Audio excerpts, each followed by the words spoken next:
si les Parisiens gagnent ce soir contre le Havre, les Parisiens auront 6 points d'avance au classement. C'est loin d'être fait.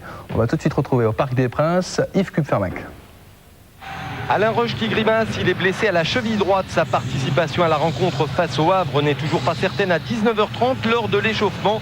Le PSG doit ce soir se passer de rail, victime d'une contracture derrière la cuisse droite, alors qu'Alain Roche tiendra sa place. Un forfait, celui de rail, qui s'ajoute à ceux plus attendus de Lama, Ngoti, Algerino, tous 3 blessés de longue date, et à l'absence de Julio César Deli Valdés, retenu en équipe du Panama.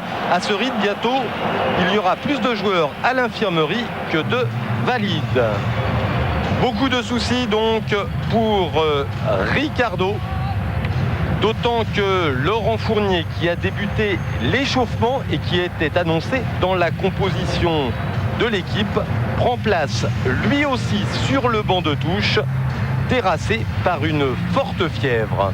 Sur le terrain, il est remplacé par José Cobos et cela n'empêche pas le PSG de démarrer à 100 à l'heure avec dès la 2e minute un ballon sur le côté droit pour Leonardo, le meneur de jeu de cette équipe en l'absence de Rail. Puis le roi accroché par un Havrais bénéficie d'un coup franc.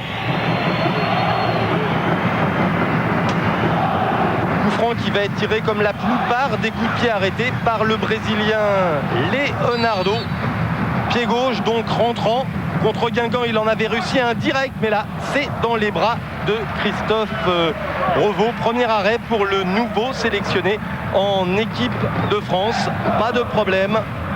Le ballon qui venait directement sur lui. Galatasaray, mais le PSG à Rail, eh bien non, pas ce soir. Rail suit le match des tribunes. Leonardo est un petit peu orphelin, mais on va le voir, ça ne l'a pas empêché de réaliser un très grand match. C'est lui qui a le ballon au milieu du terrain. Il ouvre sur Vincent Guérin. Ouverture de Guérin pour Mboma. Frappe de Mboma. Superbe frappe qui rase le montant du but de Christophe Revaux, qui était sans doute battu sur cette occasion. Alors que l'on joue depuis 12 minutes. Frappe terrible du pied gauche de Mboma. Et on va le voir sur ce deuxième ralenti. Le ballon touche carrément le poteau avant de sortir en sortie de but. 13e minute maintenant. Et Patrice Loco sur le côté droit. Centre de Loco pour la tête de Leroy. Leroy qui se tient la tête. Il s'était sans doute vu marquer son premier but en première division. Jérôme Leroy qui ne doit sa titularisation qu'à l'absence de Rail. Mais il était un petit peu court sur ce centre parfait, presque parfait, de Patrice Loco. Les Parisiens monopolisent le ballon. Le jeu se déroule pratiquement tout le temps dans la moitié de terrain havraise. Et là, Leroy qui centre pour Patrice Loco. C'est la même action de tout à l'heure, mais inversée. Cette fois, c'est Leroy qui centre. Et Patrice Loco qui essaie de mettre sa tête, mais lui aussi, on va le revoir, est un tout petit peu court alors qu'il avait bien jailli au premier poteau devant Revaux et derrière Teddy Bertin, le libéraux havrais. Un petit peu de souci pour René Xbraya. Son équipe est totalement dominée durant le début de rencontre par un PSG bien organisé. Malgré les absences, on l'a vu, de nombreux titulaires. Montée de Alain Roche, qui ne fait pas trop d'efforts. Alain Roche, il ménage sa cheville. Ouverture superbe de Benoît Coët. C'était pour Patrice Loco. Mais monsieur Anton l'a bien vu. L'attaquant parisien a contrôlé le ballon du bras avant de reprendre à côté du but havrais. Toujours 0-0 alors que l'on joue maintenant depuis 25 minutes.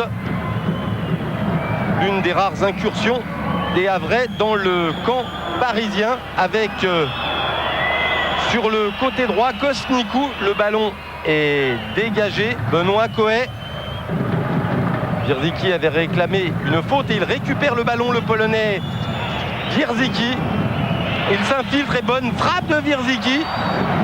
Et bon arrêt de Fernandez, mais surprise et stupéfaction D'ailleurs, premier arrêt de Fernandez qui avait stoppé le ballon juste avant la ligne. Mais Monsieur Anton, lui, a vu un corner alors que c'était plutôt bien joué de la part de l'international polonais. Il n'y a jamais corner, mais bon, tout le monde peut se tromper. Et Nicolas Huisman va tirer ce corner. Petite cause, grands effets, mais pas pour le Havre, on va le voir. Contre-attaque parisienne, ça part très très vite avec Patrice Loco. Le ballon est perdu par les joueurs de Ricardo. Les Havrais ont tendance un petit peu à balancer ces balles qui ne trouvent souvent personne, ou le plus souvent des Parisiens. Et Patrice Loco qui repart cette fois plein champ. Leonardo, Loco s'appuie sur le Brésilien dans le dos des défenseurs pour Coé. Attention au centre de Benoît Coé. Reprise de Leroy, c'est repoussé par Revaux. Et but de Leonardo. Superbe but, superbe contre parisien. Une action qui s'est déroulée sur le côté gauche avec Benoît Coé. Un centre parfait au deuxième poteau. On va le revoir. Reprise impeccable de Jérôme Leroy, mais Revaux est à la parade, il est juste sur la trajectoire, il ne peut que repousser le ballon. Et c'est le 6e but de la saison pour le Brésilien Leonardo. Dans un angle difficile, Leonardo qui est le meilleur buteur parisien. Revaux est catastrophé, et oui, il n'y avait pas grand chose à faire pour lui. Il avait repoussé dans un premier temps. Et le PSG mène 1-0 alors que l'on joue depuis 35 minutes. Les Parisiens sont faciles, peut-être un petit peu trop faciles en cette fin de première mi-temps. Et les Havrais s'enhardissent avec Novak sur le côté gauche. Il s'appuie sur Huisman, une de parfait pour Novak et le Slovène qui bute sur Vincent Fernandez. Belle sortie du remplaçant de Bernard Lama. C'est la première action véritablement dangereuse des Normands en cette fin de première mi-temps. On joue la 44e minute. Malgré la domination, le PSG sent qu'il n'est pas à l'abri d'un contre et qu'il va falloir faire la différence vite si possible. Il reste 1 minute à jouer. Dans cette première période, Leonardo sur le côté gauche accroché par Mathieu Louis-Jean. Et coup franc donc pour les Parisiens.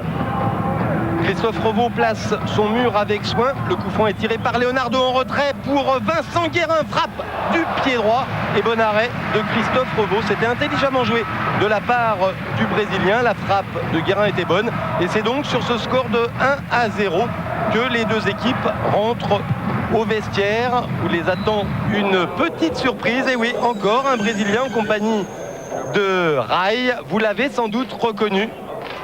Il s'agissait bien sûr de Valdo, ancien joueur du PSG. René Exbraia, dès la reprise, décide d'effectuer un changement. Vicage Dorasso prend la place de Nicolas Huisman. Et la rencontre redémarre un petit peu comme elle s'était terminée, avec de nouvelles actions pour le PSG qui sort là parfaitement. Les Parisiens récupèrent tous les ballons, ils sont les premiers au contact. Ils sont bien organisés. Benoît Coé appuie sur Mboma. Benoît Coé qui passe entre deux joueurs du Havre, qui frappe et qui marque. Deuxième but pour le PSG. Un but un petit peu surprenant, il n'a pas de chance. Christophe Revaux, on va le revoir. Il est heureux, Benoît Coé. Il libère un petit peu son équipe. On va le revoir. Le 1-2 était parfaitement bien joué entre Mboma et Benoît Coé. Et le ballon est contré par Ludovic Pollet. C'est le premier but de l'ancien Nantais en championnat cette saison. Un but quelque peu heureux et qui arrive au bon moment puisque la partie a repris depuis 3 minutes à peine. On joue donc depuis 48 minutes. La René Exbraia n'a plus trop le choix. Il fait sortir un milieu de terrain et fait rentrer son meilleur buteur, Stéphane Sanson, pour essayer de recoller au score. Ça va quelque peu changer la physionomie du match avec un peu plus d'équilibre, en tout cas au milieu du terrain. Mais les Parisiens vont toujours se créer les meilleures occasions avec Patrice Loco qui lance sur le côté gauche Patrick Mboma. Centre de Mboma pour Leonardo et ça passe au ras du poteau normand. Ah, c'était parfaitement joué encore, un contre très rapide, un bon centre de Mboma. Leonardo essaye de contrôler sa tête, mais c'est juste à côté. Ricardo est serein et satisfait sans doute de l'arrivée de Leonardo dans son équipe. Un super joueur ce Leonardo. Et on le retrouve à la 57e minute. Il profite d'une erreur havraise. Sert Jérôme Leroy sur le côté droit. Centre de Leroy pour Mboma. Seul face à Rebaud. Et Mboma qui réussit le plus dur sans doute. Le contrôle entre deux Normands. Et qui rate le plus facile. Enfin, le plus facile à dire qu'à faire. Le tir. Le ballon qui vient buter sur sa jambe d'appui à Patrick Mboma. Écrasé et pas de problème pour Christophe Revaud qui s'en sort plutôt bien. 2-0 toujours pour le PSG à l'heure de jeu. Attention à cette mauvaise relance parisienne qui aurait pu profiter à Stéphane Sanson, mais lui aussi, comme Patrick Mboma, rate un petit peu le coche. Mais en tout cas, ça va mieux pour les Havrais en ce milieu de seconde période. Leonardo sur la gauche pour Kennedy. Long centre de Kennedy au deuxième poteau pour Patrice Loco. Contrôle de la poitrine. Frappe en demi-volée de l'attaquant parisien. Mais sans problème pour Revaud. C'est un beau geste de Patrice Loco qui commet peut-être une légère faute au passage sur Novak. Et pas de problème une nouvelle fois pour Christophe Revaud. Giziki frappe à l'entrée des 20 mètres. Pas de danger pour Vincent Fernandez qui lui n'a pas été inquiété une seule fois en seconde période. Attention à Patrice Loco, il va se présenter seul devant Revaud. Un tête-à-tête gagné par le gardien normand. Ah, il n'est pas en veine en ce moment. Patrice Loco qui n'a marqué que 2 buts cette saison en championnat. Mais Christophe Revaud joue parfaitement bien le coup. Il ne se couche pas trop vite pour éviter la petite balle piquée. Et il dévie ce ballon en corner. Un corner qui ne donnera rien. Mais les Parisiens se créent une action similaire quelques minutes plus tard avec cette fois Bernard Alou dans la même position que Patrice Loco. Lui choisit la frappe en force et de plus loin, mais le résultat est le même. Superbe Christophe Revaud qui a évité que son équipe ne s'incline beaucoup plus lourdement ce soir au Parc des Princes avec d'excellentes sorties. Et là on le voit, un arrêt de grande classe car le ballon se dirigeait tout droit dans sa lucarne et il le détourne suffisamment pour que les Parisiens ne mènent toujours que 2-0 alors qu'il reste quelques minutes à jouer. Attention à cette relance un peu hasardeuse d'Alain Roche.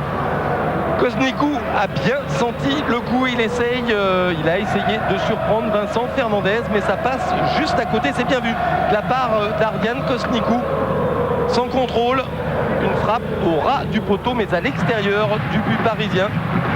Dernière action du match, on joue la 90e minute, Nicolas Anelka est rentré.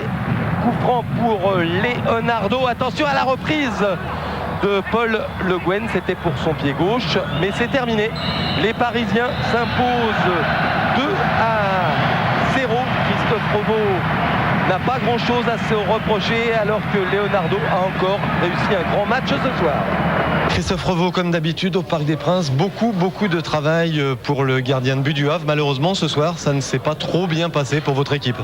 Oui, tout à fait. C'est vrai que pour un gardien, je l'avais dit cette semaine dans la presse, c'est un match particulier à préparer. Je veux dire, il n'y a pas de pression à se mettre. On sait qu'on va être sollicité. Ça a été le cas le soir, mais bon, il y en a 2 au fond et c'est bien ça qui est dommage. Et ça se répète assez souvent, ici au Parc. Alors, il y a une petite consolation quand même, c'est que vous allez revenir au Parc des Princes et avec l'équipe de France. Ça a été une surprise, votre sélection par Aimé Jacquet ? Écoutez, par rapport à notre début de saison, c'est vrai que je m'y attendais un peu moins que si ça s'était bien passé. Et je suis très heureux, bien sûr. C'est venu dans cette semaine qui était un peu délicate pour nous avec le mauvais match contre Lens.